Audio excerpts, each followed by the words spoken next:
You mentioned that you died at 33 only to be reborn. What is this new you that you birthed? So just to give context, we come onto the road. I see this truck. The truck and I are both going the same way downhill. But before I knew it, the back end of the truck had hit me. My bike went this way, but my right arm got sucked into the truck wheel. The truck didn't stop and it was going at least 70 miles per hour. So the truck is dragging me downhill and something pulls me out. So then I'm sitting by the side of the road. I lift my arm up and all of this flesh from here is completely ripped off. I'm trying to pick up my bones, my tissue, everything's on the floor. It's probably worse than some horror movies. What was it that kept you going to not give up? It's divine. It was orchestrated. This had to happen to me for me to be on purpose. I had never felt so alive. I had never felt so aware. It's like all of the cells in my body just switched on. This is the best thing that's ever happened to me, which is a blessing. Welcome back, everybody, to the Voices of New Earth podcast. I am your host, Nihal, and today we're sitting with someone whose story is nothing short of a miracle. Charlene is a survivor, a speaker, and a transformational coach whose life changed in a moment after being hit by a truck in Bali and left on the road with her arm barely attached. She fought through trauma, surgeries, and unimaginable darkness, and somehow emerged out with more strength, faith, and purpose than ever before. What I admire most about Charlene is not just what she moved through, but how she chose to transform this story into her mission. Today, she is dedicated to helping others reclaim their identity, their power, and their healing, and has developed a deep, deep bond with Christ. And in the past few months, all I can say is that I've had the honor to get to know Charlene on a much deeper level. And I have truly been waiting for this moment to connect with you and share your story with the world. So thank you for being on the show with us. Thank you. Thank you for that beautiful introduction and giving me the space to come on here and voice and co-create with you on New Earth. And like you said, to be alive is an honor. To be here sharing my story, to help guide others is beautiful that we get to do this even from across the world. So thank you for setting this up and creating this. Thank you. I'm excited for you. I was, waiting for me to be able to pull up to Bali where I could actually meet you and we can do this in person. And then I was just like, I cannot wait anymore. So we're gonna do this live, and then we're gonna do a second round whenever I do see you in person. Yeah, I've been waiting to share your story. So thank you for being here. And I'd love to, I'd love to dive in. And I know that, there was a moment where you had that accident, and that's something that, we're gonna dive into. But I would love to start from before that. And I'd love to know a little bit about, just the person that you were before. What was it like? Or I guess even before that, if you can just tell us, anybody who's tuning in to the show today, just a little bit about who you are and what is the work that you do today. Me before Bali, I was just someone living back in the UK, living my life in corporate. I was in relationship for a decade. I was engaged to be married, and I was just basically living, let's say, a normal life, right? But I was deeply unhappy. I was suffering from a lot of things, anxiety, pressure to achieve. I became a world champion dancer. I achieved a lot of things in my life. Yeah. But the person I was wearing a lot of masks to please people. And I almost became like a master of masks, where I was trying to live up to this life that my parents wanted me to live, my friends wanted me to live. And it left me deeply unhappy. And then I decided to go on a journey to do plant medicine ayahuasca. And in that journey, I decided after that I really wanted to go and live my dream life, which was in the sun, which was away from the whole kind of a matrix idea, the whole hive mind idea, I call it. And so I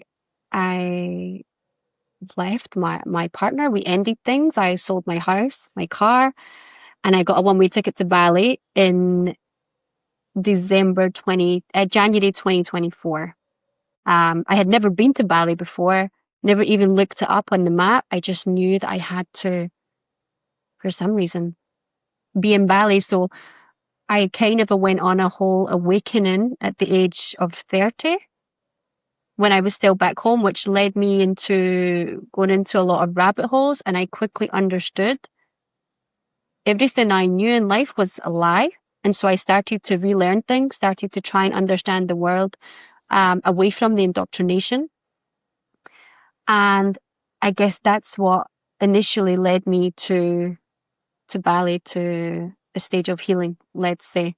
So yeah, that's where I was. That's who I was.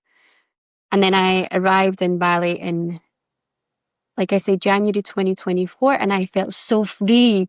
I was like, oh, I've arrived on this island. It's paradise. I'm free now. But that's not what was in store. So yeah, that's kind of a snippet of my life before, just chasing, burnt out, working, just, never present. And it was exhausting. Beautiful. Yeah. Thanks for sharing. What was before arriving to Bali, you mentioned that, you felt like you were the master of Mas and, you were kind of performing. So can you tell us a little bit more about, what that journey was like? Where did that spiritual awakening kind of begin? Like to give you the spark to, I need to explore something beyond this, and kind of took you on that journey? When I look back at my life and my life as a whole, I always felt from a very young age misunderstood. I felt I wasn't a part of this world. I was a very anxious child. And from the age 4, I started dancing. And from the age 4, I heard the word beautiful. And because of my dad's dreams, I went on to become, like I said, a champion dancer, a world champion dancer. I was good at almost anything in my life. I had a lot of talents. And from the outside, people looked at me like I was this happy, blonde, beautiful girl. But I was so incredibly insecure because I grew up in a toxic family. My lineage is severely toxic. And what happened is I started to need that validation, because the only time that I would receive love is when I was at my absolute best, which is why I danced every night, which is why I pushed myself, which is why I was constantly needing to be seen. And this word beautiful, it seemed to be my safe place growing up. But then, like I said, with my lineage, and I rebelled a lot. I went through a whole party stage. I didn't know who I was. I was just living my life for other people. I always had a kind heart. I always had a big heart. I always overgave because I was lacking love within myself. And I never ever received the love that I needed in my life, unfortunately, which led to me wearing the masks. And only people closest to me knew deep down how I felt. I was really, really insecure. And that looked like me trying to control things, always in fear of things. I was in fear of everything in life. Like I was in fear of my own shadow. I was in fear of water. I was in fear of flying. And that's because the family and stuff that I come from, there was always this idea of not to do things. So let's say my financial blueprint was affected, my freedom was affected, the way I showed up was affected, and I was so lost. I suffered a lot of health anxiety. The way I looked, I hated the way I looked. I hated people taking photos of me. Even though everyone would tell me I was beautiful, I genuinely believed that I was not beautiful in any way. And from a young age, when you're trying to tune into everyone's emotions and you're trying to handle everything and take everything on, I think it becomes really easy to wear the mask because it becomes like a refuge. Yeah. So yeah, there was a whole 30 years. And then, like I said, as soon as I turned 30, which is the year COVID happened, Yeah. something changed. It's like my eyes opened and I was like, I have been lied to my whole life. the school system, the way I've been brought up, the world as we know it. And it sent me into this deep dive of re-parenting myself, relearning the world. And here's the thing, from a young age, I could see a lot of things, but I never understood it. I never understood why I was so sensitive to things. And it all just started to make sense when I had this epiphany, this revelation at COVID that I need to go on a healing journey here because the way I'm living my life is not serving me at all. Absolutely. Where were you when COVID happened? Which part of the world were you in? Yeah, I was in the UK, and it was the year of my 30th birthday, and I was still in this relationship with this incredible man. We were engaged, but because of that awakening and the breakdown of values and beliefs and stuff, that crumbled. Everything around me crumbled. Yeah, I remember. I feel like COVID was a big wake-up call for so many people around the world. Even for me, I realized that there was Yeah. so much more that, that we didn't really know, and the Mm-hmm. system, and just it also made me feel like there was this, I guess for the first time, I was really, I was asked to sit in my room with just myself. Mm. And I think being able to sit with myself and not having to run around anymore, not having to perform, it made me realize that something was also missing within me at that point. And it really put me on this journey to just, ask myself questions like, who really am I? What is my purpose here? What am I really meant to be doing? So yeah, I can imagine. And with your journey with COVID, when was the decision that you took that it's time to get out and, I'm going to go to Bali? What led up to that? So there was a few years of me diving into things, trying to understand the world, understanding myself, taking responsibility for the ways that I had showed up in life, getting out of the victim mindset, because there's a lot of that in the UK, and that was me also. Uh, when I ended things with my partner, it's like I just went on this health journey, this healing journey, and I went to Barcelona to do this ayahuasca retreat, which served a purpose, but it was also a really dark time. And it's interesting because I actually wrote in my journal, I see myself in Bali riding through the jungle, which I didn't know that I had written. Wow. And then that was in May 2023. So in the December 2023, I said to everyone, I'm selling my car, my house, my business, everything. I'm going to Bali. And within a week, I was gone. They didn't believe me. And then I celebrated my 33rd birthday in the February 2024. And I opened this journal and I'm in the jungle in this beautiful villa, like celebrating myself. And I was like, oh, wow, I really was supposed to be here.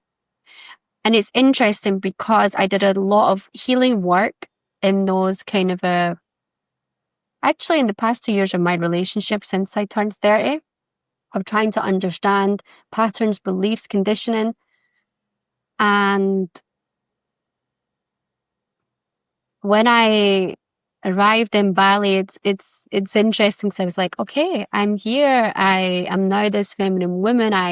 I'm not chasing external things. I just want to live. I want to be free. I also knew deep down turning 33 was going to be a really big year for me, just not in the form of a truck, but, it's like I knew everything was coming on a soul level. I just had to go through, I said to God, I want to heal my lineage. I want these curses that's in my family and in my lineage to end with me. And I was actually going through a lot of things before I got to Bali. It's just that when I arrived, Bali's a really special energetic place. It feels like that's exactly where the journey was beginning. Beautiful. And so you reached Bali. You were celebrating your birthday, and you were in this beautiful jungle villa. Before the action that took place, can you tell us a little bit about how long were you in Bali, and what was that journey like? Like, what are the things that led up to that day? So I was in Bali and I was having such a good time for like 2 months. And I move into this villa and I meet someone.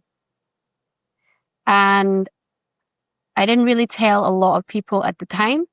Maybe I was just wearing a mask again, pretending that I was okay when I wasn't. Mm-hmm. I met someone and it was my first toxic relationship. I had never really understood what narcissism was or anything like that. And within that month, my hair was falling out. I was crying every day. I couldn't understand what was going on. You know, the past 2 months, I was free. I was happy. I was enjoying my life around Bali. I was giving love. I was helping people. And then all of a sudden, this woman who I thought I was that arrived in Bali is crumbling. And I didn't really tell any of my family or friends what was going on. I just started to withdraw. But the truth is that I was already in survival mode before the truck. I was in a really, really bad place with this relationship that I didn't know how to handle. But at the same time, I remember standing one day and looking at the dynamic and thinking, I asked God to help me heal my family lineage and heal all of these cycles, and here I am Wow. in the situation. I have to learn from this. But it was a really hard time, and I just felt like I was fading away and I didn't know who to turn to. And I was getting lost in toxic love. And all of these shadows, I guess, rising, all of patterns playing out, just not able to really understand. And so those 3 months before the accident, I had a lot of messages. I had a lot of signs from God to get out of this relationship. It wasn't my purpose. It wasn't my path. And I ignored it. And I also just want to quickly go back. Like, I should have mentioned in my life, I've had multiple near-death experiences. I've cheated death so many times. I've had multiple attacks from the enemy also. But this time I'm in Bali and I'm trying to heal. I've fallen into what I now call New Age, a journey that I had to go on where I believed that crystals could heal me or yoga could heal me, or but I believed that all of these things could heal me, but I was still bypassing my own patterns, the only ways that I was showing up. So I remember before the accident, I had actually said to God, like, I don't know how to get out of this relationship. I need help. I need help. And then that week is when the accident happened. So there was a whole really, really hard time of my life that not a lot of people knew about, that I kept hidden. It's like you were following this dream to come to Bali to really work on yourself, but it was like even in this place that felt like paradise, everything, beautiful around you, space, work, the healing, there's just something inside that you were not really confronting. Mm-hmm. And it's almost like, in a way, it was like, yeah, you just had to fully confront yourself. Um, Mm-hmm. and I can't imagine just how scary that would have been. And yeah, I'd love to know, in that moment, let's go through it. What happened that Mm-hmm. day? So that day, me and my ex-partner, we decided to go camping. We wanted to climb the highest volcano in Bali. And it's interesting when I look back because we stayed in this beautiful tree house, which was like my Hmm. dream, to be in the jungle, to be barefoot, probably like my gypsy ancestors. And everything seemed perfect for the first time in the relationship. It seemed perfect. And I was thinking, okay, maybe this is it. Maybe this is life. Anyway, we decided to go on the journey. We're both on separate bikes. And I just rescued this beautiful little kitten, and uh, I stopped the bike and I said to my ex-partner, I don't feel safe today. I'm going to give you the kitten. It's like I already knew what was coming. Um, And just before that, there was also a man standing in front of me with his arm gone from the same kind of a length as me, just watching me. It was super strange. And we're driving, we're trying to catch sunset, but where the accident happened, it wasn't in main Canggu where I live. It was 2 hours away in a very, very small remote town. So there's almost no traffic. So the fact that it was just me in a truck, again, I think it was design. So just to give context, we come onto the road. My ex-partner's in front of me. I'm on a separate bike because we have the camping gear. And I'm singing this song, actually. I'm putting all of this in my book, but I'm singing this song called, you might know it or you may not know it, Paolo Nutini, and it's called Through the Echoes. So I'm singing this song as loud as I can, and I'm like, wow, life was good. I see this truck, and the truck and I are both going the same way downhill, but I slow down because he's too close. But before I knew it, the back end of the truck had hit me. My bike went this way, but my right arm got sucked in to the truck wheel. We don't know if it was between the kind of alloy or just above. Now, the truck didn't stop, and it was going at least 70 miles per hour. So the Oh my truck is God. dragging me downhill, and something pulls me out, and it's not me because I'm small. These trucks are huge. But something sucked me back out. At the time, I thought it was my own strength and my own reflexes, but it doesn't make sense. It doesn't make logical sense. So then I'm sitting by the side of the road. I lift my arm up, and all of this flesh from here is completely what they call degloving, where all of the flesh and all of the skin is completely ripped off. And it was only hanging on by like a little, maybe a centimeter or an inch here. So I lift my arm up. Everything is gone out of the hand. It was, I mean, you have seen the photos, but everything was out. The fingers were actually off. And I looked down and I seen all my fascia gone. I seen my artery was clearly severed. And as I pick up my arm and I see through the bones, people filming me almost instantly. It was so weird. And I look and I scream at my ex-partner because he's in front. And he turns around and his face was like, it felt like an eternity for him to get to me. And so there I am, just by the side of the road, slaughtered like an animal. Some locals tried to help, but it was really like a horror movie. And the first thing I did before I screamed, before I cried, my partner said I somehow got the bag off my back, and I told him to get the string, and I'm there trying to tie up my skin, but everything just kept falling off. Oh my God. Yeah. Wow. Yeah. I'm just gonna, take a breath. I can't even, like, it feels like a horror film. It is really scary. What was going on in your head in this process when you looked at yourself and you saw the condition of your arm, you're soaking in where you are, what's going on around you. What were you thinking in that moment? I had never felt so alive. I had never felt so aware. It's like all of the cells in my body just switched on. And I think this is where maybe my discipline and my mindset and my strength and my life before helped.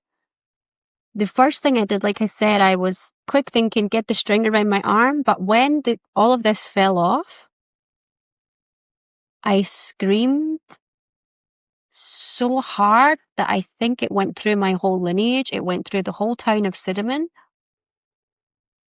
Because I was thinking in my head, artery gone, I'm dead. There is no way that I'm surviving this.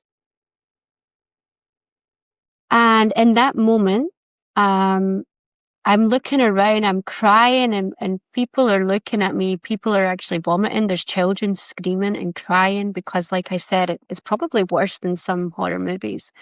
I'm trying to pick up my bones, at my tissue, everything's on the floor, my muscle, and I'm trying to, it wasn't just my arm. My knee was open, my feet everything was bust open.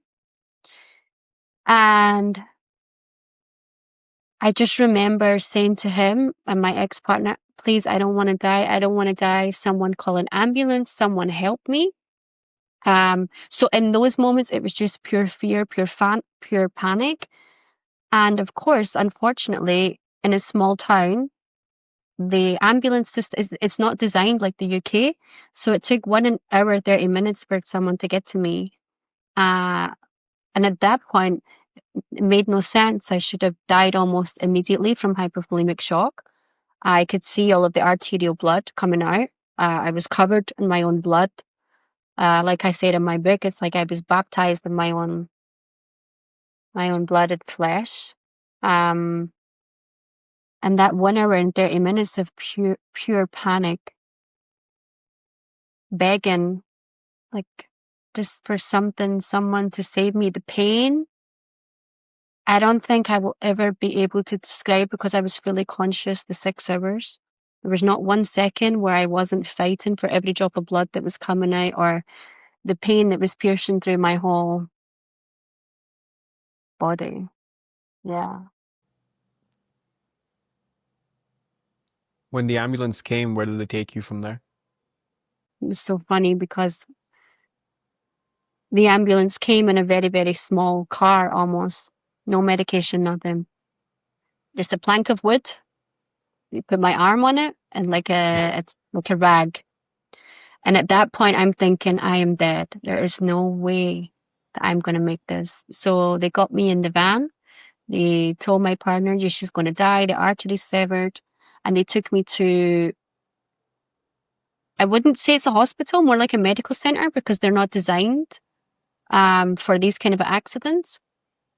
But they took me in and they took me straight to the x-ray room. And I remember screaming like, of course it's broken. It's shattered into a million pieces. We don't need to know. I need medication. I need someone to save my life. The artery, and I'm showing them everything is hanging off.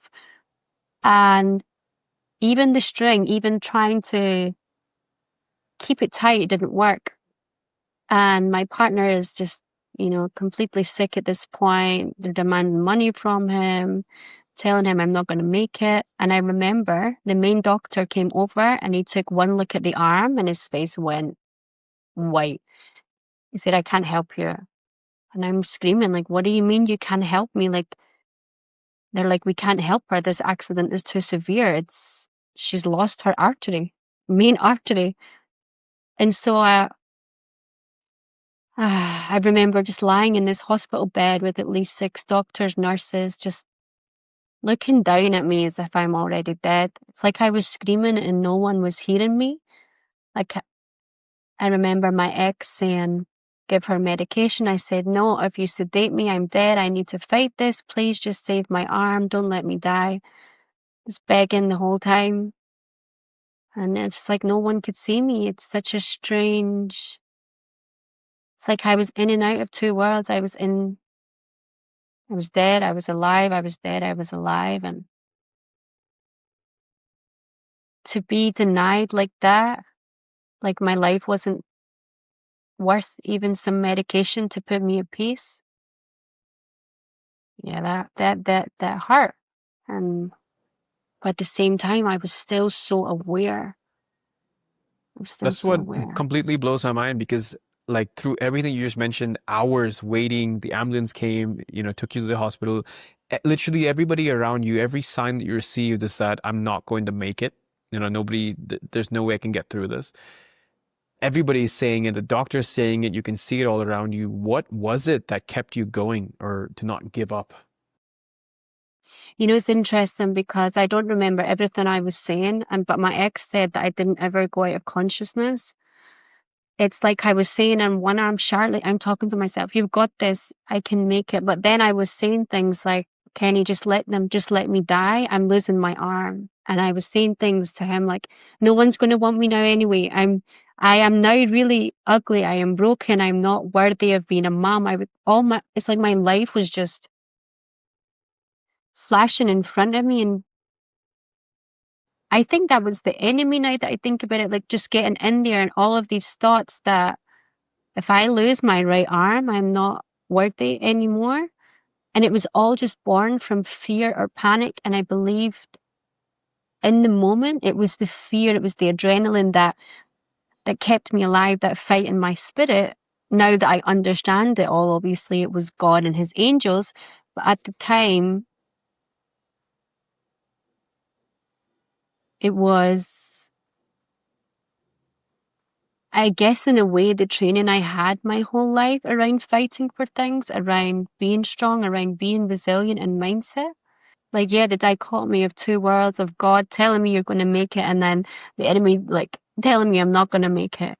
You mentioned a week before this entire accident kind of took place, you had actually prayed to God saying, give me a way to get out of, this relationship, give me a way to, like to heal my lineage. And you were having conversations with God at that time. You were praying. During this entire accident, in this moment, when you were in the hospital and everything, did you speak to God in any way? Were you praying? What was that like? So when I left the first hospital, because they said, oh, Charlene's been accepted to the main one, but it's 2 hours away, and basically she's not going to make it, right? So I remember getting in the ambulance, and in the ambulance, I'm praying. I'm in this small car with my ex, and this nurse who's just holding my arm. Again, no medication, nothing. I'm bleeding out from everywhere. And I was praying, God, just give me another chance. Please just save me. But at that time, I didn't know who God was to me. I was just saying the words out loud, just doing what everyone does, just begging. But at the same time, it's like the way it all happened, the way my arm got into the truck, the way it was pulled out, everything was done perfectly. But when we got to the second hospital, we were in the ambulance for 2 hours. I have no idea how I survived that, because the pain was getting more and more. I had already been in a hospital, right? I had already been around bright lights and stuff. But when I got to the second hospital, I looked at my ex and I remember saying, I give up. I'm going to die, and I surrender. And I went out, and just for context, because I was so angry with God at the time, I didn't understand this until now. But I remember I was at so much peace. I was in this like pearlescent golden white blanket of love and joy and happiness, and this other like realm.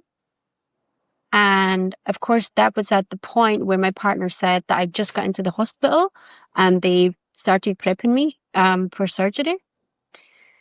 And that's why I now know, that's why I now am so, and you've seen on my reels, I'm like, guys, heaven is real, eternity is real. And I was there for a short time. I was at peace. So now when I look back, it was like trying to understand why I woke up. But conversations directly from God at that point, no, it was just all born from 6 hours of literally fighting, praying, crying, screaming, begging for my life just before they put me under for surgery. You said that you felt like you were in heaven and you felt that the other world, what was that like? What did that feel like? And why do you feel like you came back into your body? A peace that this world cannot give. A home that this world, this earth that we're in just cannot imitate. And a love. It's like I was just, I'm not going to say it's like when I was in the womb and it's peaceful, because I believe actually a lot of trauma is born from there. It's like I was just back where I belong, back with God, back with the one who stitched me in the womb, back in a place where we should have been living the whole time in peace and love and joy. Is what it felt like. But the lights were so, at the time I'm like, it was hospital legs. I'm angry with God. But no, it wasn't. It was beautiful. And then, of course, a lot of other things happened. I went into surgery, lasted 15 hours. He told my ex-partner, like, if she makes it, which she's probably not, we're going to take her right arm. And unfortunately, the hospital, because they can do this in Bali, they overdosed me on fentanyl, tramadol, and ketamine among 30 pills a day for 4 weeks. So I was completely out of consciousness. And it took 15 hours for me to even wake up in ICU. And I remember waking up, not the first surgery. I remember waking up the second surgery where I was so weak that they were feeding me like water through a syringe. Everything was shutting down. And so basically I had 4 life or death surgeries that I actually had to sign away that I had no idea I was signing to, just over a week, that should have, one, killed me. It would have killed the average person.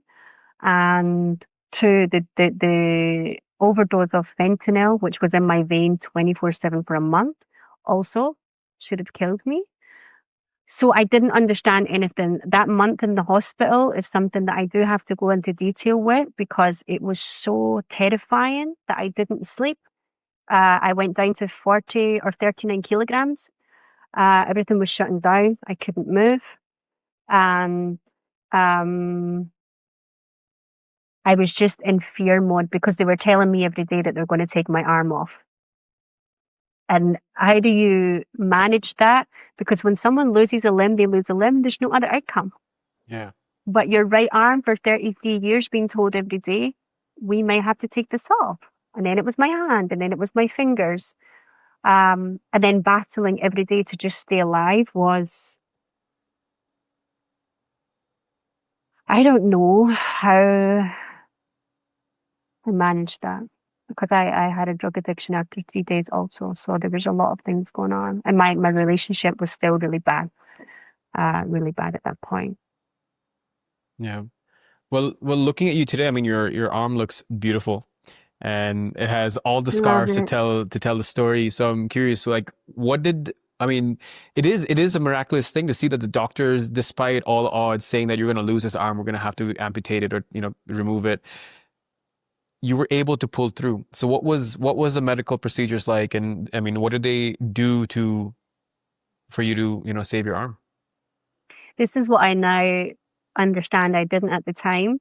Um, when the doctors in the UK seen the x-ray, they had told my family there's no way she's keeping that arm. So when they were able to put 10 pins in the hand, of course I'm not really conscious, I'm not understanding, I see all these bandages, I don't know what's underneath, apart from the pain. And it took 3 doctors to put this hand back together. But then what happened was my original skin and fat from the accident, because the insurance company decided my life wasn't worth it, that all died, right? So that was all on. It was all stitched on. The money didn't come through, and they had to take all of that off. And so this is the reason I'm talking about this, is the amount of blessings and miracles that I've had. They left me without skin on the arm, which should have been 100% infection. I should have got infection from the accident because there's still gravel, there's still a lot of things in the arm, and I didn't. And I now see that was God, the way He was uh, making sure all of this was perfect. So the doctors themselves were even surprised that they could put the hand back together. They were surprised that a skin graft, especially for this size of area, especially just skin on bone, which is very, very low to take, it started to take. And they were like, we don't understand, but it's starting to take. But then, of course, because there was money involved, they were saying we're going to have to take our hand off or take our fingers, all these things. And I remember my sister saying to me, like, Charlene, the skin graft is working, your blood, everything is looking good. And again, I didn't understand it at the time, but now I see God's hand working through those surgeons. I see Mm, God's hand making sure that they kept me alive. mhm. And how blessed and lucky I am that when I got back to the UK, they could not understand the outcome. They couldn't understand how all this took and how I've got a right arm. Wow. Yeah, it's divine. It was orchestrated, all of it. I mean, I had to go through the pain of getting 400 stitches taken out my arm and my leg skin ripped off every day without medication. I had to go through all of that. But the outcome that I've had, even though I'm still in pain, I'm so blessed, and I love it. Like I love my arm. I have to ask you this because I've heard you say this twice, but you said everything was divine in terms of like you said everything was right in the way that you were, you hit by the truck and the way that your hand was able to, the positioning of the hand went into the tire and how you were able to remove it and everything you Mhm. went through, that it was all divine. You mentioned right now also that this was all divine and it was orchestrated. What do you mean by it was, divine intervention for you in some way? Because something like this would, people would feel for the rest of their lives like, why me? Why did this happen? This is unfair. And you're looking at it with just a Yeah. complete different reality. And I'm very curious to dive into that. What makes it feel divine Mhm. for you? I found some videos of myself in hospital and voice notes, and I'm talking to myself, and I'm like, Charlene, you already know, and I should put them up. You already know that this is going to be the best thing that's happened to you. This happened for a reason. You're going to turn it into something. It's okay. Um, You had videos of you saying this to yourself? yeah, like voice notes. And Wow. I think after 3 months after the accident, I was back on a bike. I was Uh-huh. working out. I was really going hard on making sure that I did not stay in victimhood, because I knew that if I stayed in victimhood, Mm-hmm. my life is going to be terrible. Yeah. But I have to be honest, like, maybe we can touch on that, but my life got really, really dark because I was back in the relationship, and which led me to suicide and all sorts of other things and suffering. And but it's like I had this deep knowing I was going to die at 33, and something was going to happen. I knew all of this. But when I say divine now, the way I look at it, this had to happen to me for me to be on purpose. And it's my right hand, it's my right arm.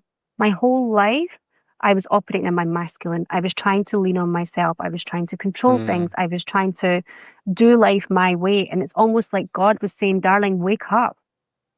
I have a bigger plan for you. He saved me from this.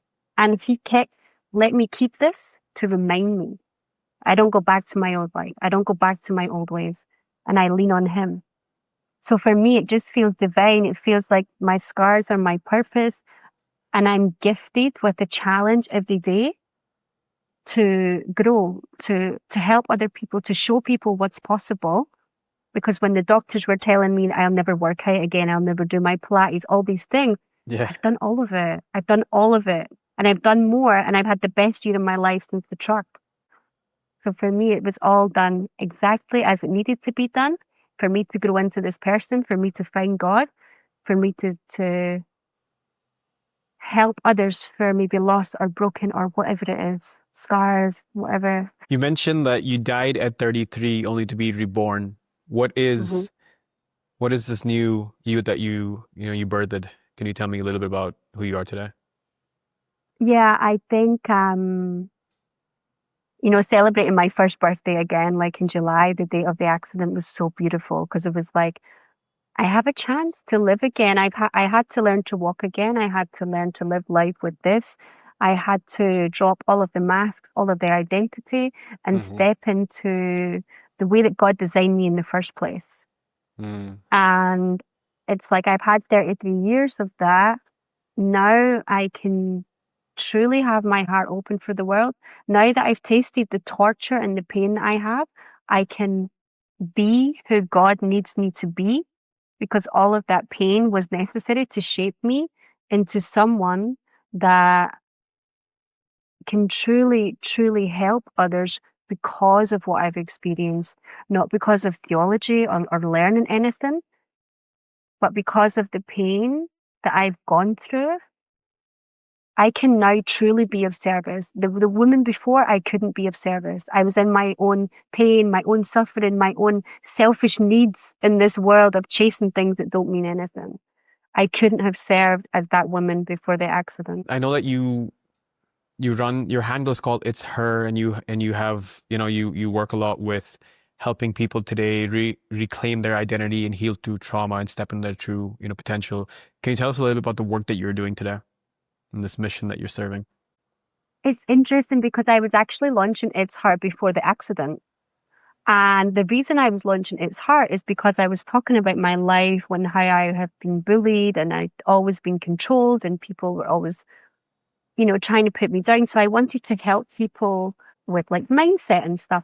Then the accident happened and I realized I had just spent 3 years, which I said at the start, in New Age where I believed I was my own healer. I believed I had the power to do all of these things.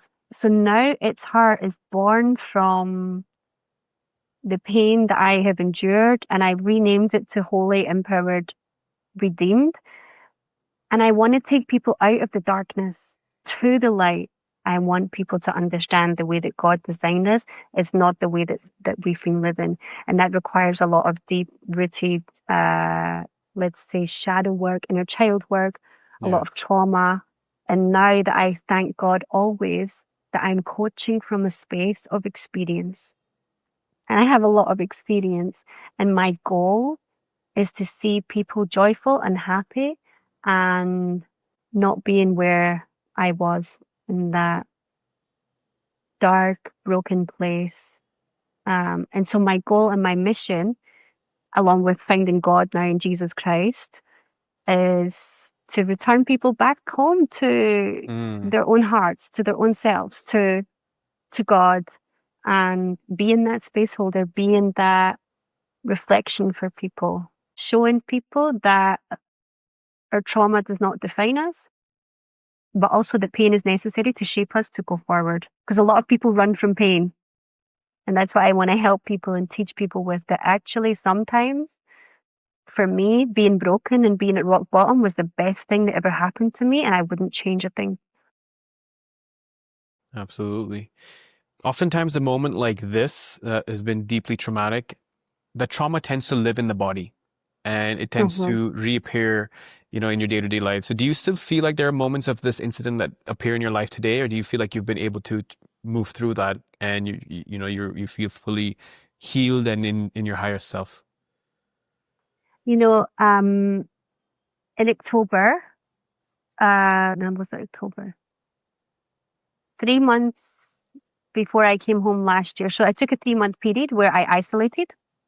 And I decided to suffer. I decided to look at all the photos, all the videos. I replayed it over and over and over because I knew that if I don't do this, if I bypass any of this, this is going to Mm, linger in my body.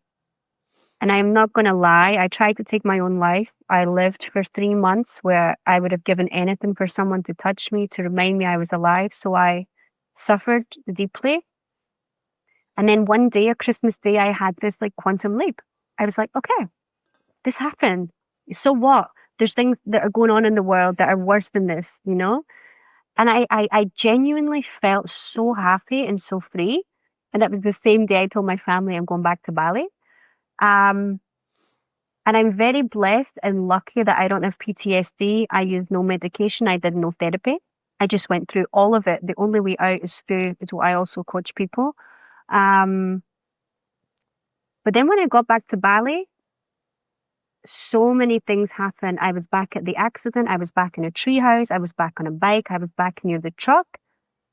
And people say to me, how on earth are you smiling after all of that trauma and pain you've just gone through? And I'm like, because I'm here, because I'm alive. And I knew that by coming back to Bali, when God placed me on a Airbnb that looked straight onto where I was hit, that I had to face every day, he was telling me, come back and heal this so I can use you to take people forward.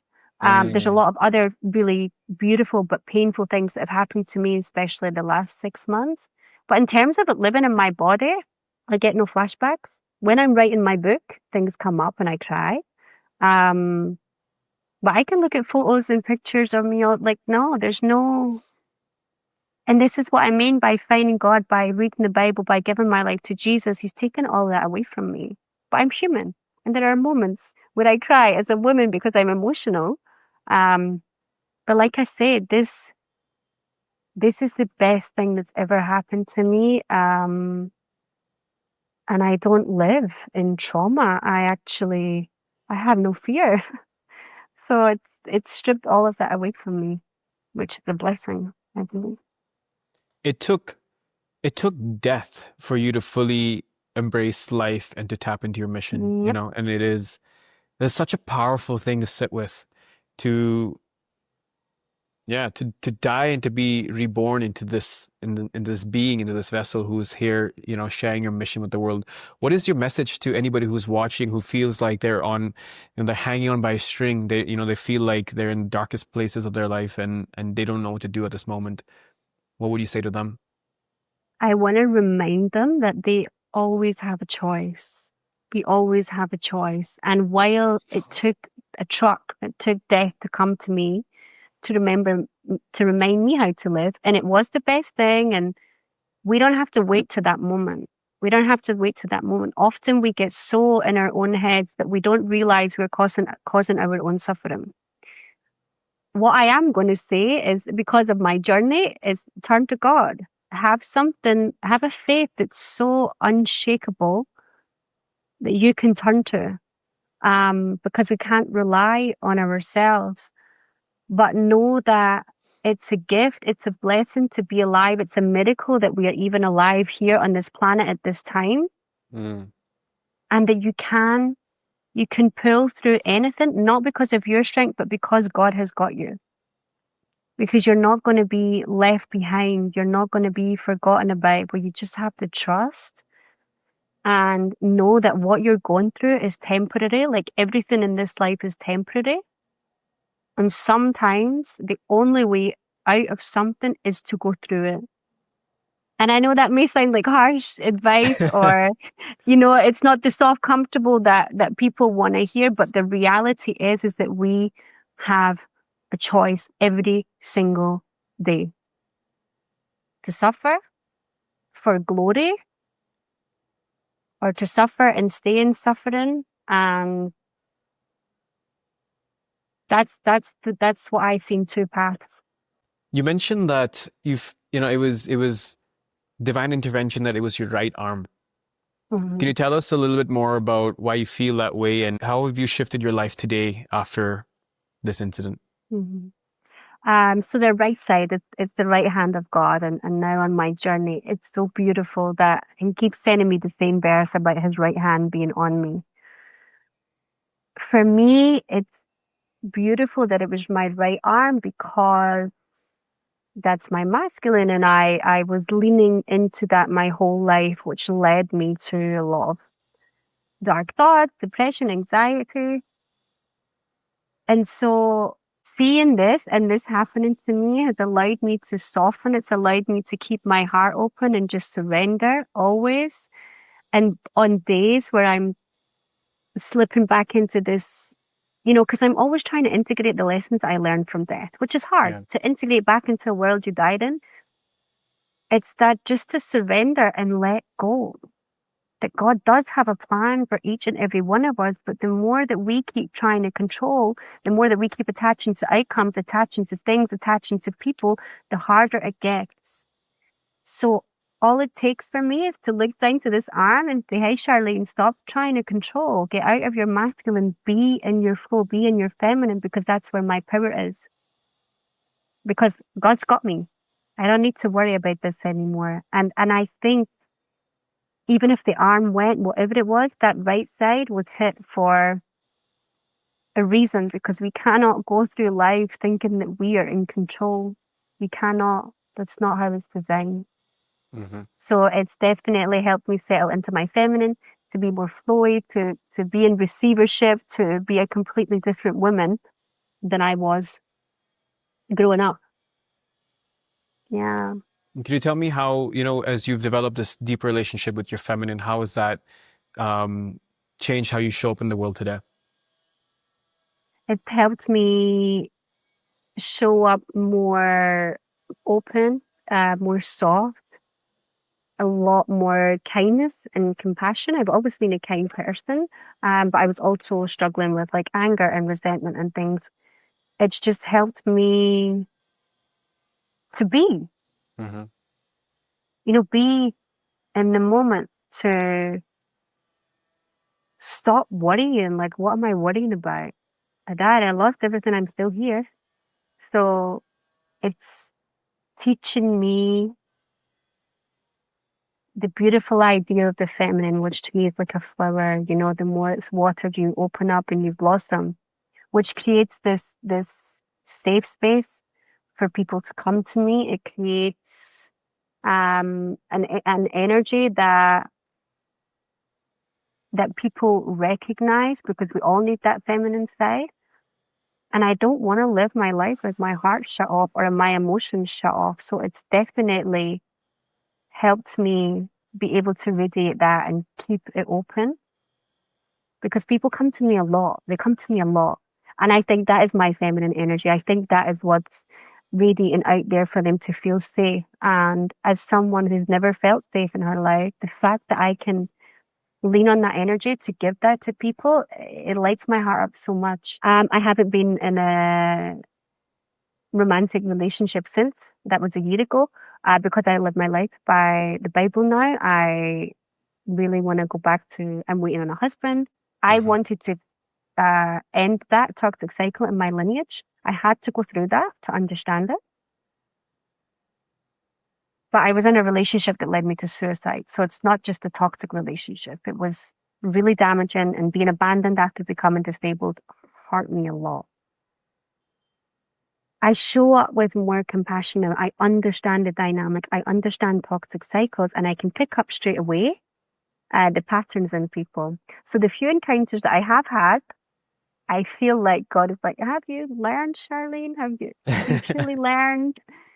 And I have, but it's also having the compassion for even the way he showed up in the relationship, understanding that we're all just children who want loved. We just Yeah. want to be seen. We want to be validated. We all want to be heard. We all share the same core needs. So it's having the compassion for that while still having the boundaries around this is not for me. And my next relationship, my husband, is going to be centered around Jesus Christ. It's going to be around the Bible, which I know it's not going to fail, because that's the way I wish I lived my life um, before. And I want to help people get out of that, because most people live their life in toxic cycles. They don't know how to break it. It becomes it's in their nervous system, you know. So I want to say to people that this can be broken, this can be ended, and that we should never allow toxicity into our lives in the name of love either. That's where boundaries come in, that's where respect comes in, and taking what you've learned from relationships and integrating it. So Mm-hmm. there's a lot around that. But for me, still having the kindness for a person or whatever situation, we just don't have to give access. Mm-hmm. Um, And it's also making sure that you are still understanding yourself, still being aware of your own patterns, your own beliefs, because no one is fully healed. We're always dancing with old conditioning and indoctrination that we have to be aware of and take accountability and responsibility for, which is where a lot of people fail. So yeah, it's always a dance. It's a dance, yeah. I think it's so beautiful that you are, seeking this divine union. And can you tell me what, in your definition, what does a divine union actually look like? So, in my definition now, and I didn't live like this before, when it comes to, I'm going to speak about marriage and covenant, and the way that the Bible describes it is a Mm-hmm. three-strand cord. It's man, woman, and God is the third strand. And that's where Wow. the faith is. That's where the rock is. And you're building a relationship on a rock. You're not building a relationship on sand. Mm. And so it becomes this beautiful union, which this generation I believe is missing, because Yeah. people don't want to stay in relationships. They don't want to stay in marriage because things get hard. If you have the same faith, if you have the same, I'm not going to say rules from the Bible because it's not a rule book, and you have the devotion, I have this dream of a rare, beautiful partnership where I want to devote to you, because I understand there are times where I'm not going to love you.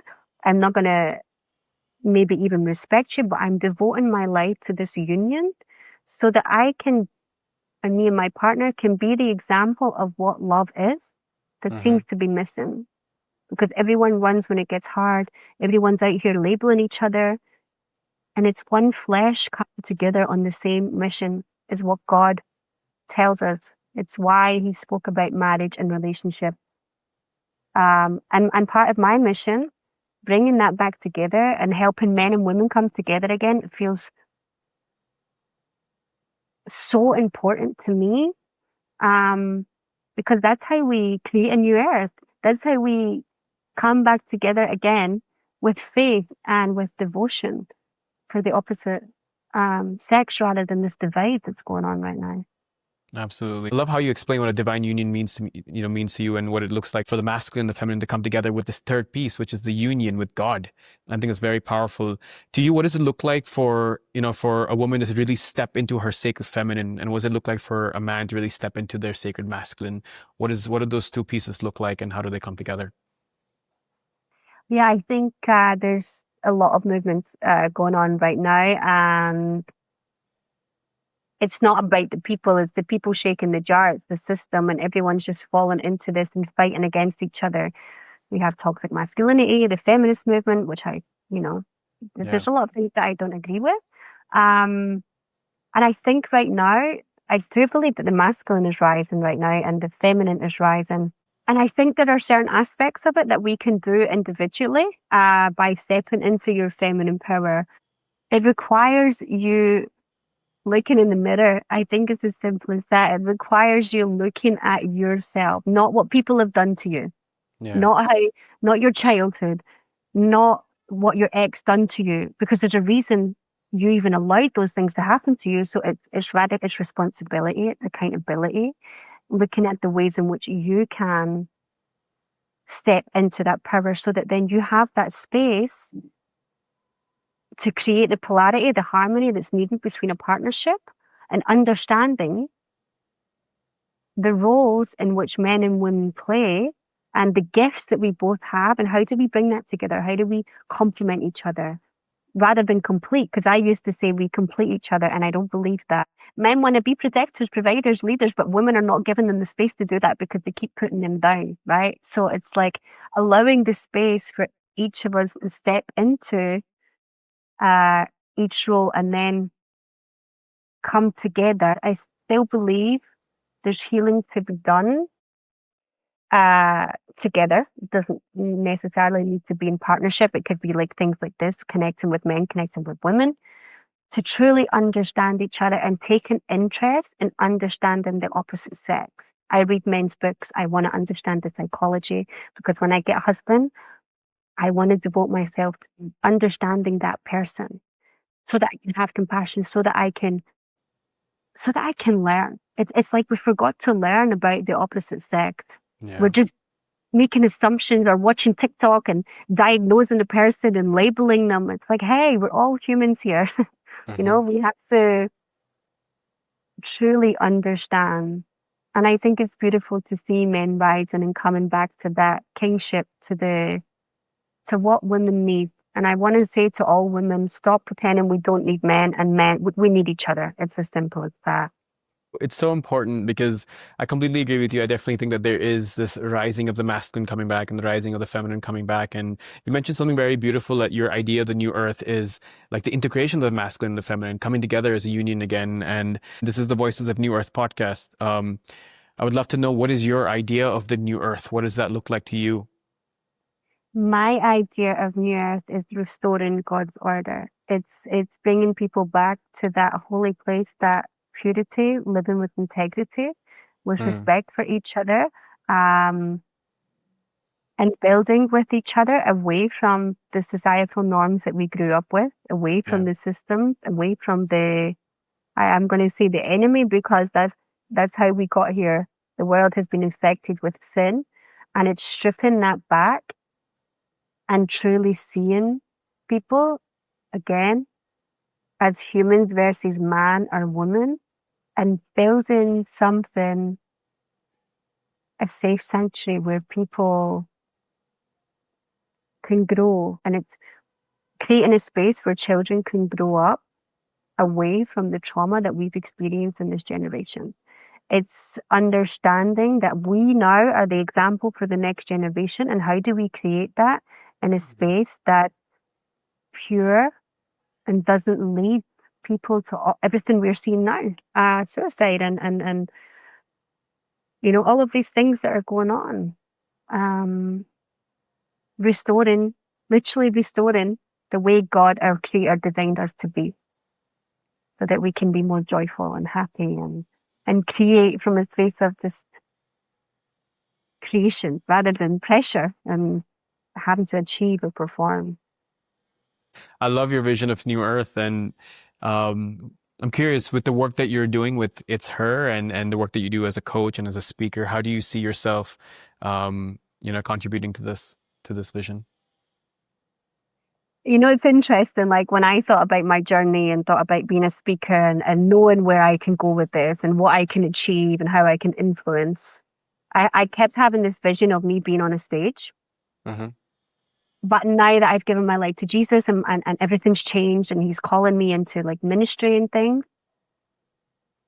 I am not really interested in truly seeking a platform or followers. What I want from my life, I want people to look at me and see God. I want people to be inspired by the way that I live, that their life changes for the better.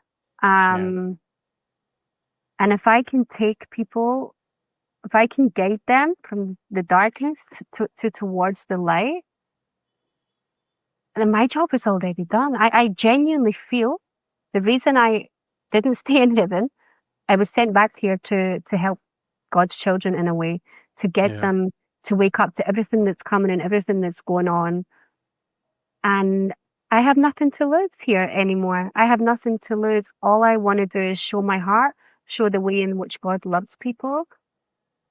And if that helps people, I'm happy, but I'm not attaching to all of these dreams and missions of being a worldwide speaker or any of that stuff. Hmm.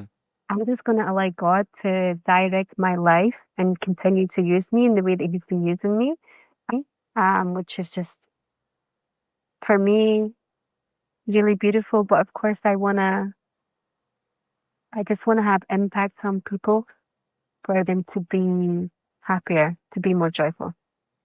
You are a representation of God, and yeah, truly just a miracle to show me that how much we can really do in this life, and through all odds that we all have a mission and a purpose in this life, and I think that you are a living, breathing embodiment of that truth. So thank Thank you you. for Thank sharing you. that. You mentioned that you can heal your lineage. And I'm curious because you felt like it requires a lot of pain. And you obviously you went through your journey, and literally this truck was like the pinnacle of all the pain that you and your lineage was carrying. And it's literally struck you. But for somebody who wants to work on healing their lineage, how do you start working with that pain and start working on, healing that lineage? I think, yeah, it doesn't have to come in the form of a truck. And I genuinely believe there's one child in the family of any family that this comes to. I genuinely believe that we can heal our lineage. We can even change the DNA. We can break off the curses. And a lot of women, I come from a really toxic lineage of abuse and power and rape and all these things. And I think we have the option to heal it throughout our whole lives, actually. But what I think we do is that we run away from it. We run away from the pain, and Yeah.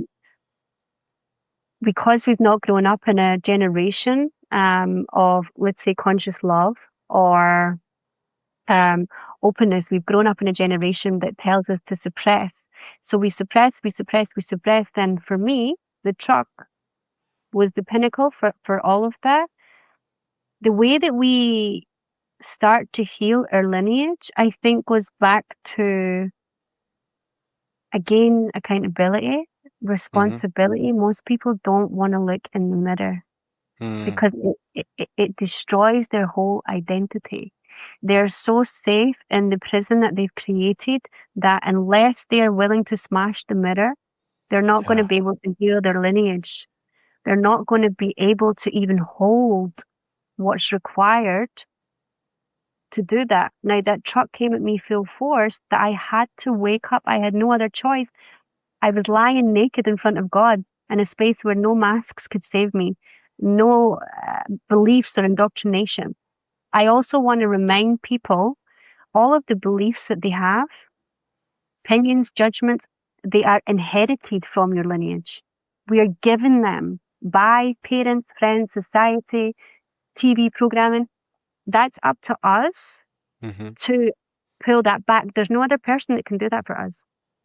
And if you believe that there is, you're already given the power of healing your lineage away. So it does require people who, one, understand that pain is necessary in this lifetime to grow into your high, whatever you want to call it, higher self, whatever. I just believe in God now, and I view it different. There's a lot of people walking around lost or broken because they don't maybe understand, they don't have the tools or the knowledge. But the Yeah. people that do understand, the people that can see, that can heal their lineage, we have to have more courage.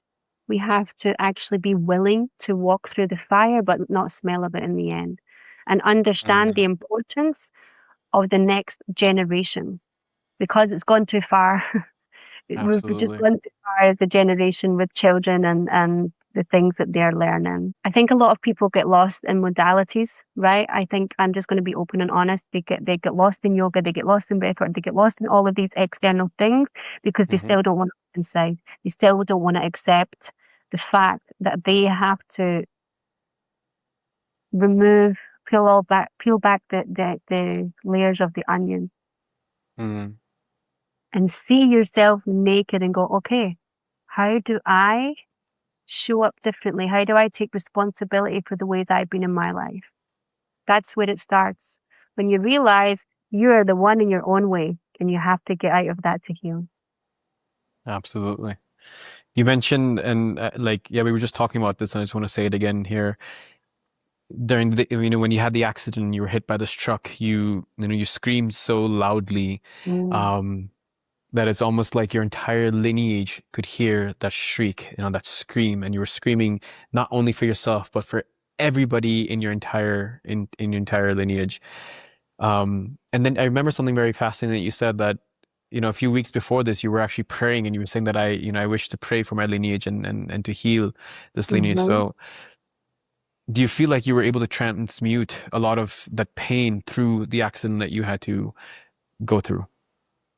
Yeah, 100%. I didn't really understand at the time before the accident that I was in this healing phase of my lineage. I knew that it was part of my mission to start a new cycle, Yeah. whether I had children or not, but to end this suppressed,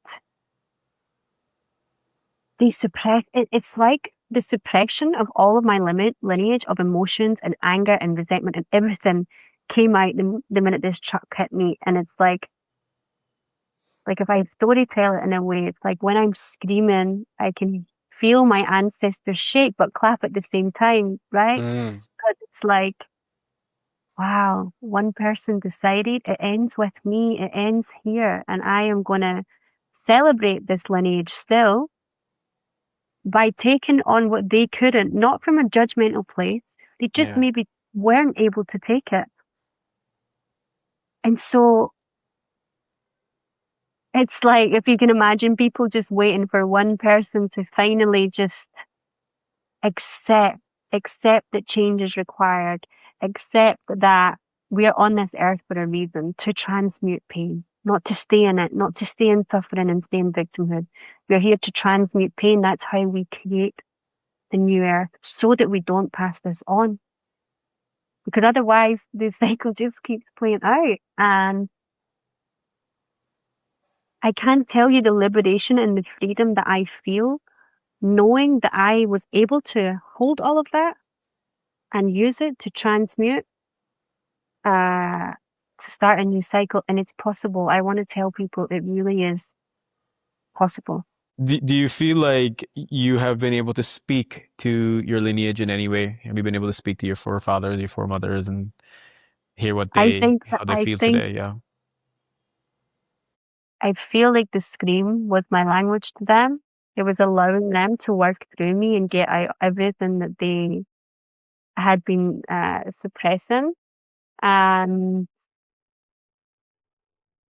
then when I came to Christ, also when you come to Jesus, you're coming again as a newborn creation. You're new in Him, right? You're not new of this. You're not in this world anymore. And there was a point where I just said thank you to my lineage, to my ancestors for everything that they suffered. Also, Mm-hmm. and through ceremonies and stuff, I had visions of people coming through, and I'm still on mission. I'm still trying to restore what they should have lived maybe all of that time. So I think I'm always in commune. I'm always speaking and just hopefully making them proud. That's all I can ask for. I Yeah. think you're definitely making them very proud and they're very happy. And I think you've done so much work. And I'm curious to know because you also mentioned that, your childhood growing up wasn't easy and you also received a lot from your lineage that, you wish that in trying to break that cycle. So what role did forgiveness play in all of this as well? I mean, when you look back and you feel like, man, I received all of these things that was painful and hurtful for me. How did this confrontation hmm for you and forgiveness, go hand in hand? You know, I, it feels like I've lived 1,000 different lives when I think back, like the way I've transformed. And I struggled with forgiveness a lot. I used to hold on to things. I used to expect things in return, this whole masculine controlling side. Yeah. And then I used to say to people, you don't have to forgive anyone. But this was before I found Christ, right? Mm, And now forgiveness is the only thing that truly sets us free from pain. I think forgiveness and compassion for the way that maybe our ancestors, our parents lived, compassion and understanding that your parents, even if you didn't have a good childhood, just did the best that they could at that time with their yeah. ability and coming to terms with that.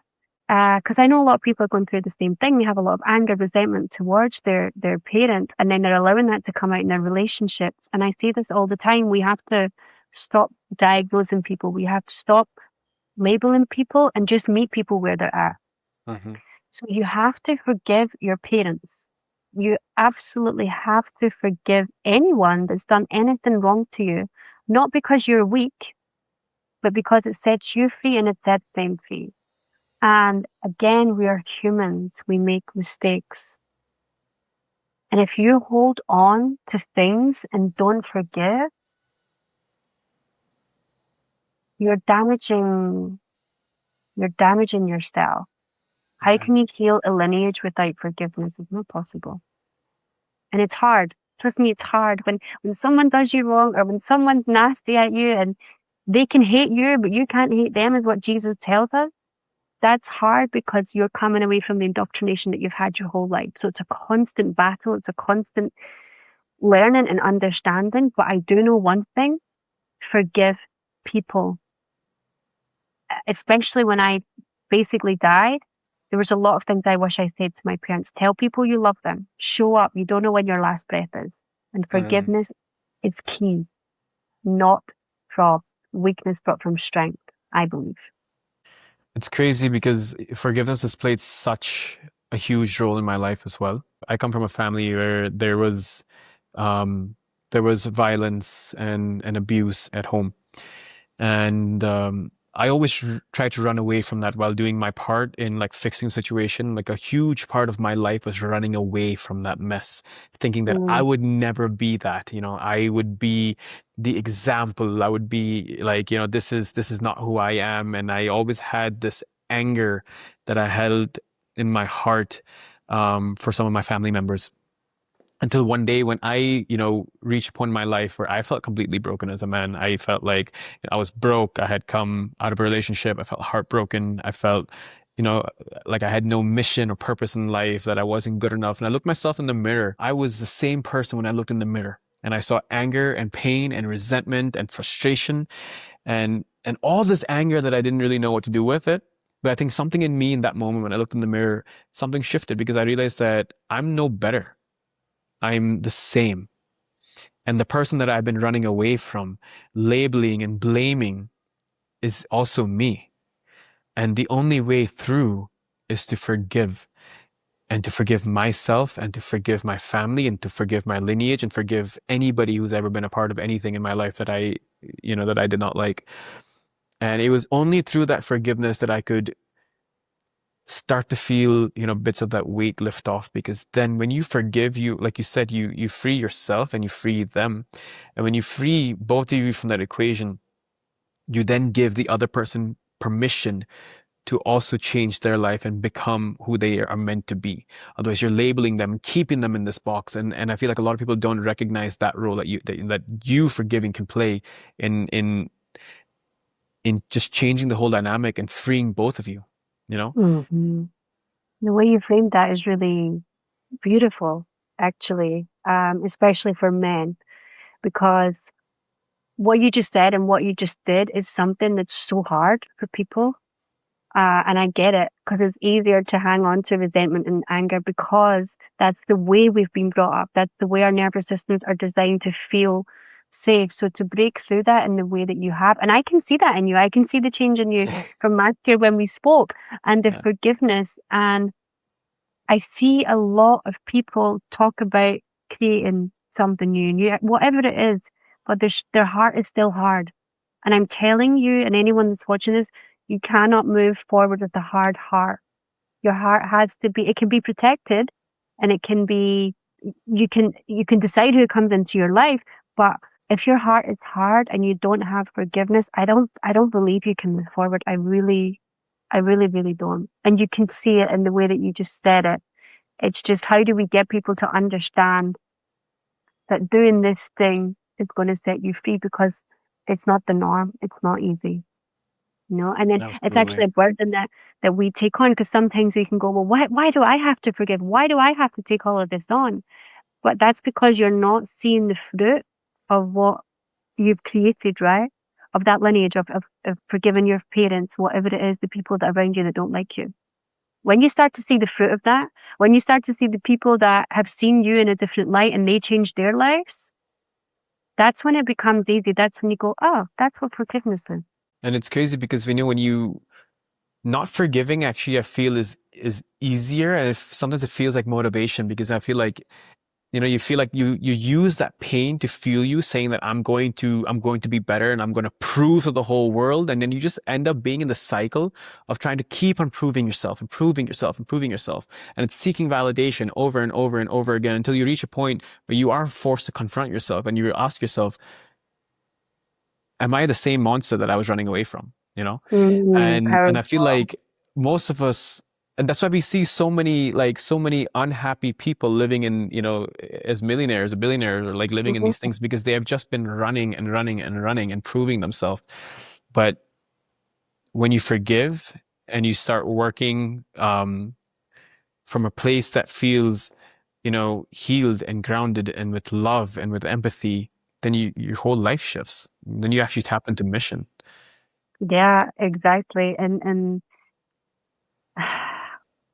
I've been in places, I've had nothing, I've had everything, and I speak to billionaires, I speak to millionaires. It's all the same story, like you said. They're at that point because they keep running, because they're attaching to the world. They're thinking that their identity is in material things, which is why they need to keep proving.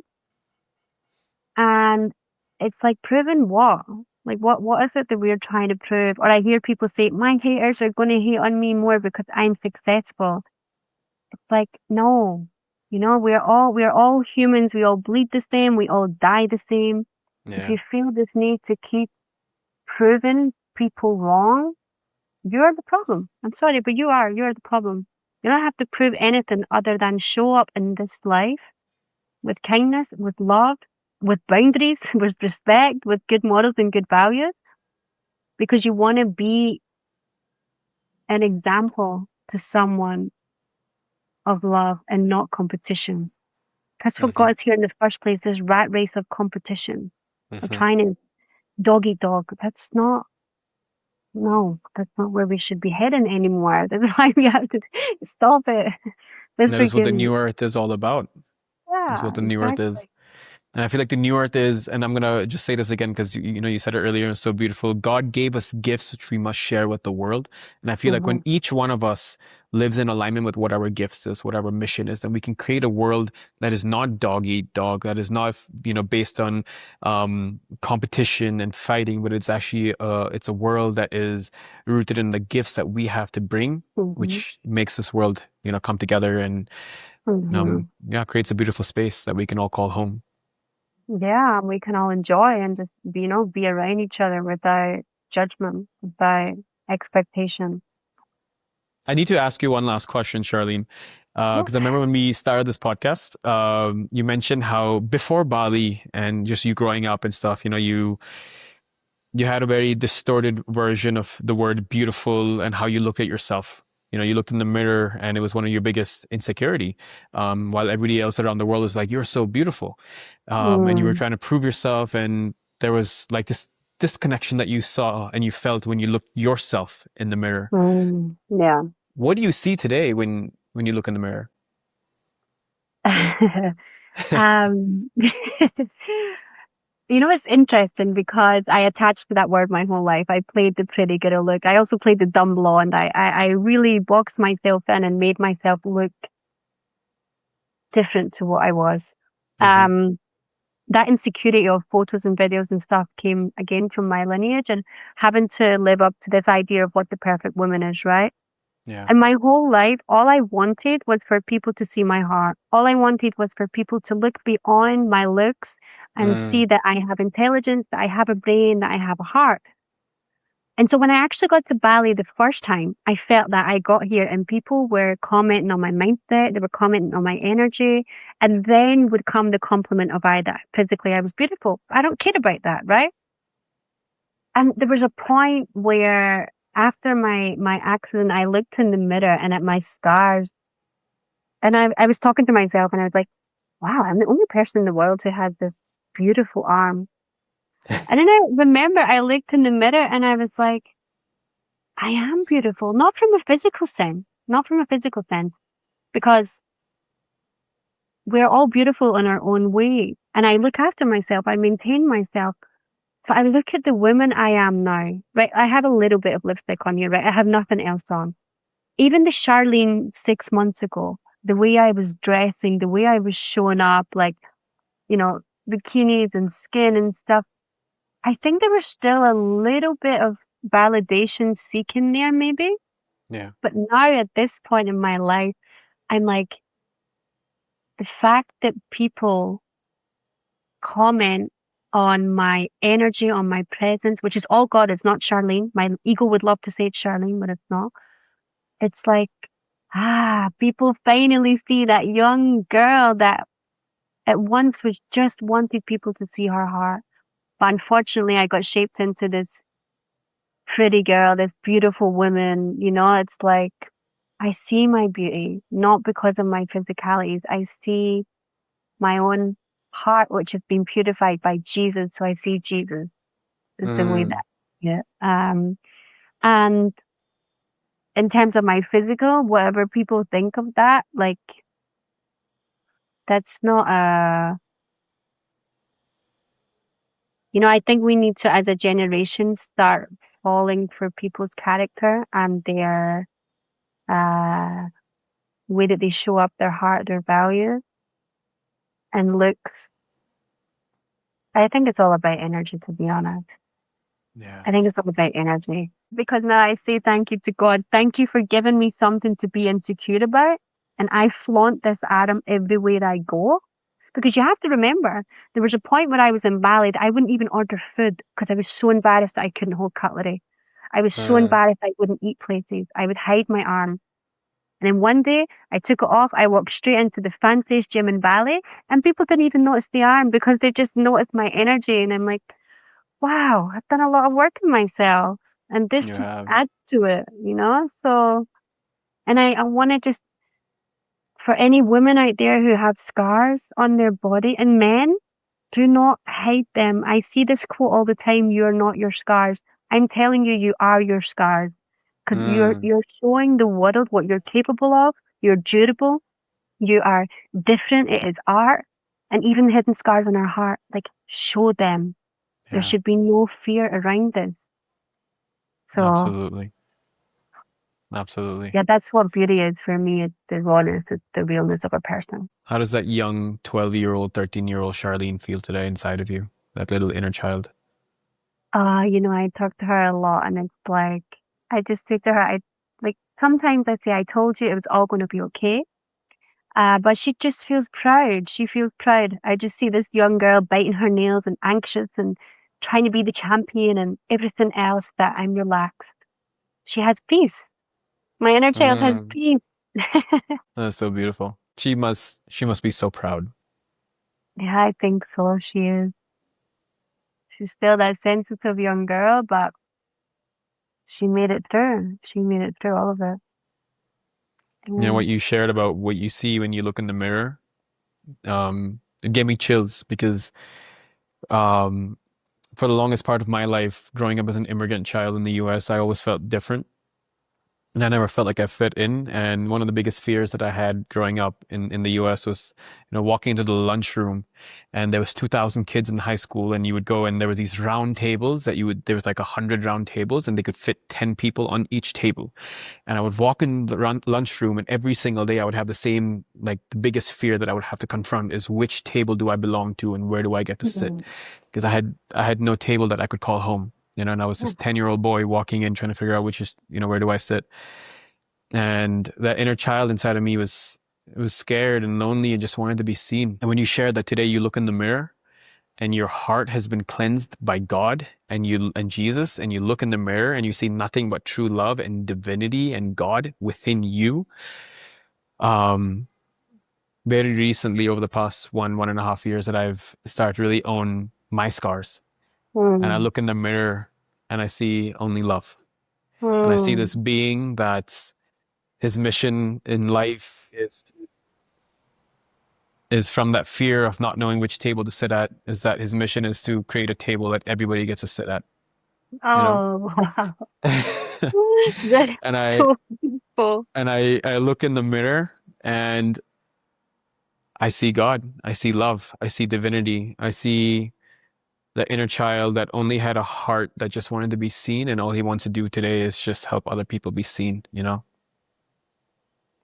That's emotional, but that's so beautiful. I hope that's the way you describe it when you come online because that's powerful. You sharing your story today just reminded me of all of that. So it's just like it's so beautiful when you own your scars, when you walk with that love, and you give other people permission to be the same, to step into their power and become the embodiment of love and the embodiment of the world that they wish to see. Um, and all we can be in this world is be a mirror. So you Yeah. walking around as that mirror, thank you for showing me my reflection. And No, yeah, it's beautiful to hear you say that. It's beautiful to hear you speak this way as a man, and creating that space for men. So thank you. It's really honorable, actually. And I'm excited to see where you take this and how you can help other men get to that point. You know, it's important work. So thank you for that. thank you. And yeah, I'll end by saying, we were talking about healing the lineage, and there was this. I remember I dove into family constellation for the first time this year, and I had done two I guess initiations around family constellation, and my second one was a very basic introduction, and I had just done this meditation, and it was crazy because in this meditation I was asked to turn and leave my mother's side because I have been raised very much by my mother because of Mm. the anger and the pain and my dad was a very beautiful man and I love him to pieces, but yeah, he had his anger and his issues, and so for a long time I was kind of running away from him. In this meditation, I was asked to leave my mother's side and come over to my father's side and look him in the eye and to surrender and to forgive and to just give love. And I bowed down in my meditation. I bowed down to my father and I said, "I'm sorry." And I saw behind him, I saw a glimpse of all the men behind my father, all of them. Wow. And before I bowed down, they all had a frown on their face. They were all sad and angry. And then when I bowed Wow. down and I said I surrender and I honor you all, and I looked and then I got back up and I looked, everybody's face had a smile. And yeah, everything that you shared also today about healing the lineage, like it is, I feel like it is our divine duty. And it is the path Wow. that we're here to do. And yeah, again, just thank you for being that mirror and sharing your story with it as well. And I just want, yeah, I want to just second that and give you the space and the honor for what you just shared. It's hard, hard, hard, hard work. So don't ever discredit yourself on what you've done, what you've been doing, what you're going to continue to do, because a lot of people, they don't choose it. They don't choose it. So, we also have to give ourselves, or thank God each time, at least, because it's Yeah. not that's idolatry. But what you've gone through, the change I see in you is insane. So, yeah, thank you for what you're doing. And the way that we've been speaking is what I said at the start. Everything is art. Like the kintsugi thing. The idea where the smashed plates, they take them and they put them together with the glue. It's gold. Mm-hmm. It's like Yes. that's life. Like there's always going to be broken parts. There's always going to be something to heal and something to fix. But if we heal it or we glue it back together again with that love, Mm. just you can only go forward from there and just yeah. Your life literally shattered into pieces and you have put it together with gold. I have one last question for you. I'm curious because I mean you've seen one of the scariest moments in your life with this near death experience. Is there anything in life that truly scares you still today? Mm, not being of service. I'm Mm. terrified of not living God's mission. I'm terrified of coming away from the reason that He pulled me out of the truck, which I still don't fully understand. I think it's bigger than me. I think it's bigger than what I can see. Yeah. And I'm terrified of going back to that life in God's hand coming off of me and not being used by Him. I have to be honest, I don't care for anything in this world anymore when it comes to material things or chasing, because I understand that it can all be taken in a second. I understand that everything that we think keeps us safe is all temporary. So the only thing that I am in fear of is not doing God's work here. And whatever form that is, I want to leave the world um, with a legacy of love, nothing else. Mm. Yeah. Beautiful. What do you think is next for you in this journey? What are you working on currently? Um, so I'm kind of a restructured everything when it comes to coaching and how I help people and making sure I stay on mission with God. And also, I want to remind people that if God gives you gifts, if He gives you talents, then we have to use them. Mm. So I want to make sure that I experience the fullness of the second life and go into also my singing and ministry and doing God's work. I want to do a lot of charity work. I want to give back as much as I can while managing business and writing my book also. So yeah, I want to experience the fullness. And again, I promised myself I wouldn't attach to outcomes. So whatever my coaching goals or whatever this path is, I'm already happy with that. Yeah. God gave you gifts which you must share with the world. And I think that is the takeaway. One last closing thought for everybody who is watching in today. Any wisdom or last message for them?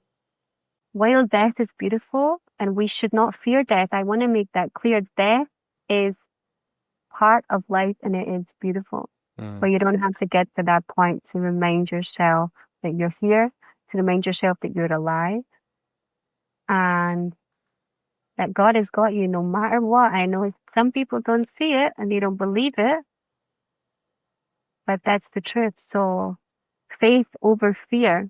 You keep walking forward and remember that fear takes from you, but love and faith it gives you. So yeah. That's it right there. That was such a beautiful story, and thank you for being with us today and sharing your truth and your mission with the world. And I love how you have just dedicated your life in the service of God, and being this embodiment of, service and inspiration to everybody. So yeah, it is truly an honor to have you on the show today, and I look forward for millions of people to hear and feel inspired by what you have shared. Thank you so much for having me. It's been beautiful and again, perfect the way it was supposed to be. Everything in life is divine intervention. I always say to people quickly, everything is art. Everything is art. Good, bad, evil, all of it. And so just trust and let go. Absolutely. There's this quote that I live by, and I actually have it here. It's like tattooed right here, Amor Fati. And Amor means love. Fati means destiny. It basically means love, Mm, destiny.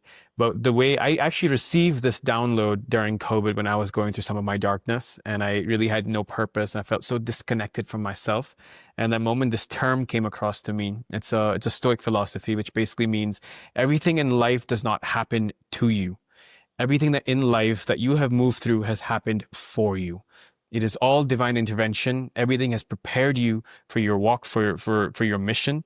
And when mhm. you reframe yourself from looking at it like everything in life has happened for me, you then step into your power and you can become a vessel for the gifts that you have. I And love that. It's yeah. beautiful. Can I add one more thing I think will help people when it Hmm. comes to love? The law of circulation. You reap what you sow. When the insurance company decided my life wasn't worth saving and the bill was £150,000, in 3 or 4 days, that money was raised for me just by people taking one look at my Instagram smile photo and deciding that I was worth being saved. And I didn't understand it because I was made believe that I was evil and all these things after the accident. But then I realized the love that I gave out in my life, all those seeds that I planted, came back Wow. to save me. And so I always told people in Bali before the accident, hey, whatever you do in life, do it with love, it will save you. And I witnessed it firsthand. So I want to say to people, you always have a choice when it comes to showing love or showing anger. But remember just how much that one little seed can grow and what can save you. Mm. It's always love. I just wanted to share that. The most powerful frequency in the world is love. That is such a beautiful reminder. And every opportunity we have, we can choose. There's this beautiful quote actually I saw in a movie that said there are two wolves that are fighting. One is the darkness, is the wolf of the shadow, and one is the wolf of the light, which is love, empathy, community. And the wolf of the darkness is anger, pain, divide, frustration. Which wolf wins? And the answer to that, which wolf wins, is the one that you feed. Exactly. See? Yeah. Literally. It's just, it comes back. And it's hard. It's hard because we've lived our life from the enemy and telling us to have anger, resentment, forgiveness, all these things. No, no, no, no. We have to take all of that out and remember that love wins. And also see it this way. If you're in a situation and this person is the darkness being nasty to you, if you make a choice to love, you're saving them. You're saving them from themselves. So Mm. it's powerful. Well, thank you so much. I look forward to having another conversation with you, hopefully in person, and we can, dive in deeper. But this was Yeah. absolutely beautiful. Thank you so much. To everybody watching, thank you for tuning in, and I'll see you guys in the next episode.